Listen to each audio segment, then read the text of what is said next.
Ladies and gentlemen, the Poet Laureate of New Zealand's alt-right, John Ensor. An Aussie battler storms a Kiwi mosque as 50 Christchurch families grieve their loss.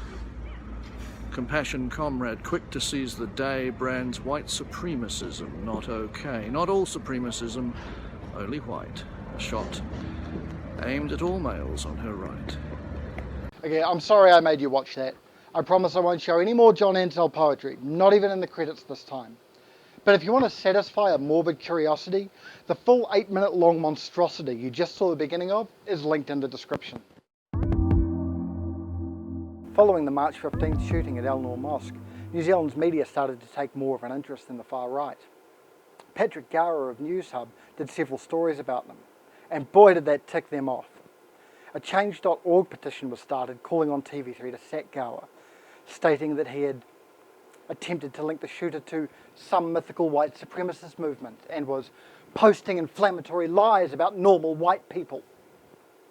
One of the two tiny political parties calling themselves One New Zealand accused him of fostering separatism by making up and attacking some mythical white supremacist movement.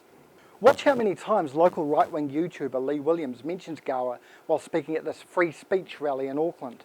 Well, here we are, the white supremacists of New Zealand, according to Patrick Gower and the lying New Zealand mainstream media. And some journalists, Patrick Gower, go on a crusade on government orders to tarnish the reputations of good, honest people by calling them white supremacists.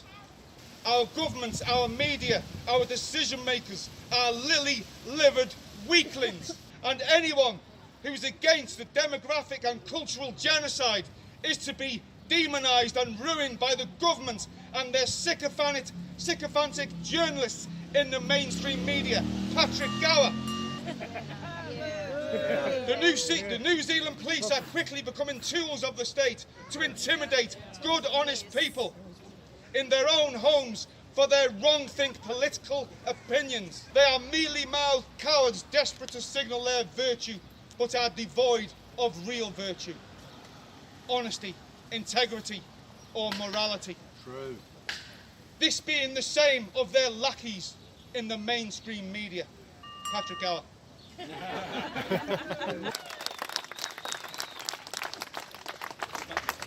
So I take it you don't like Patrick Gower? Not we were going to get married in the gay marriage, but I don't think he'll take it. The website Right Minds stated that the News Hub piece was not journalism but activism, and alleged that the research had been done by a third-party group of soy latte-sipping social justice warriors. In a second article on the topic, they called News Hub propaganda and referred to it as Fake News Hub. And in a subsequent article entitled In Search of the Rare Endangered White Supremacist, they had someone walk around the Auckland University campus where students had complained of a white supremacist presence and gleefully reported that they found nothing. This is hardly unique to New Zealand, by the way. Take a look at this clip from Fox News host Tucker Carlson. If you were to assemble a list, a hierarchy of concerns, of problems this country faces, where would white supremacy be on the list? Right up there with Russia, probably. It's actually not a real problem in America.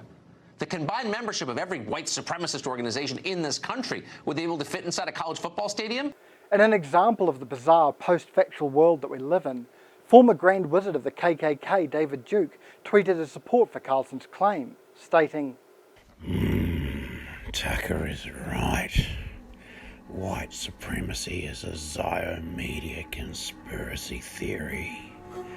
The term itself is a lie. Millions of white activists are not supremacists. We seek not to oppress or destroy any race. Human rights for all, even for white people. Stop anti-white racism. Duke and Carlson are wrong, of course. A recent Anti-Defamation League study found that every single extremist murder committed in the United States in 2018 had links to at least one right-wing extremist group. And 2018 was the fourth deadliest year since 1970 for domestic extremist killings. While there are very few white supremacists in New Zealand, the number isn't zero. While the National Front and the Dominion movement disappeared after the March 15th shooting, or at least disappeared from public view, a new white supremacist group calling themselves Action Zealandia appeared on the scene in July. The movement states on its website that women, the disabled, and of course non-white people are not permitted to join. And on 4chan, their members lament that they can't contact the Christchurch shooter despite living 15 minutes away from the prison he's incarcerated in. Action Zealandia go to some lengths to hide their identities, not wanting anyone to see their faces or learn their names. Not sure what the big deal is. I mean, they probably all just have generic white boy sounding names anyway, you know. Names like Sam or David or Johnny, James, Zach, Hayden, Ben, Gav. Or maybe less common names like Leon or Gabrielle. I mean, maybe. I mean, how would I know what their names are?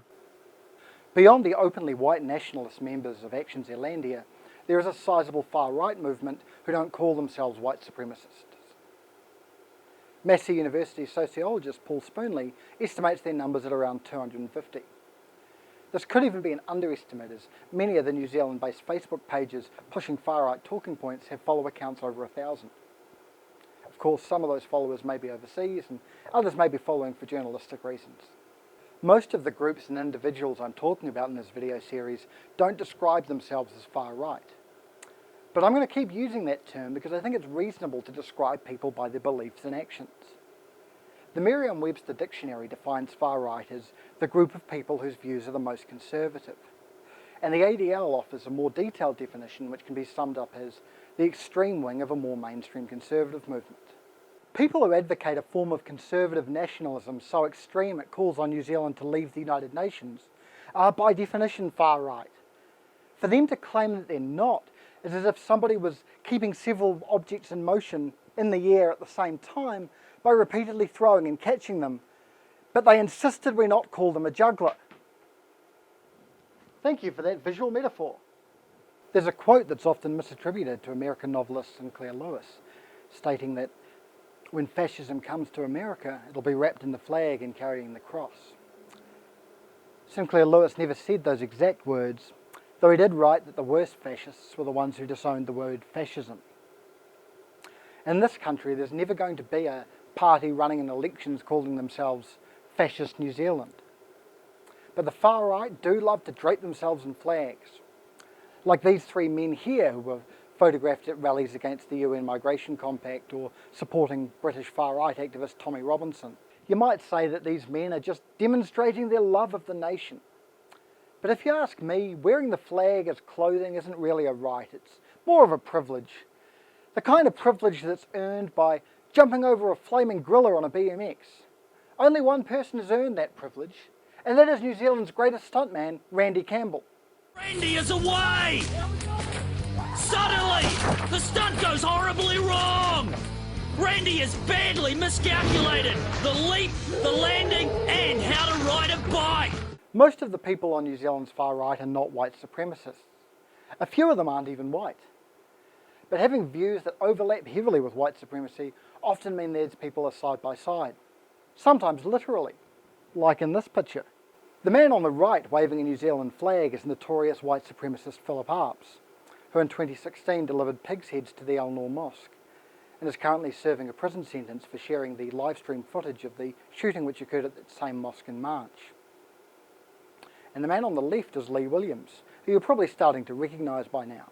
As you saw earlier, Williams promotes a conspiracy theory that's almost identical to the white genocide or great replacement theory, but he's smart enough not to use those words, instead talking about cultural and demographic genocide, knowing full well that his audience will know exactly what culture and what demographic he's talking about. Perhaps in particular this audience member here, who can be seen in the footage of one of the other speakers at that Auckland free speech rally, who turned up wearing a National Front uniform. Williams leaves room for plausible deniability when it comes to being a white supremacist. I'll give him the benefit of the doubt and say that he isn't one. He is definitely a xenophobe though. Inviting alien cultures into your nation is not going to work. It's it's not, because mass migration of alien cultures, and you know which culture I'm talking about. It's just totally incompatible with Western democracies, and I believe their agenda is to take over.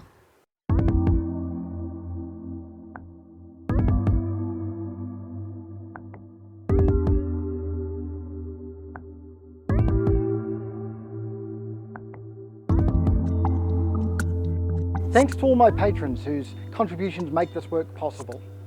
Some of their names are appearing beside me right now.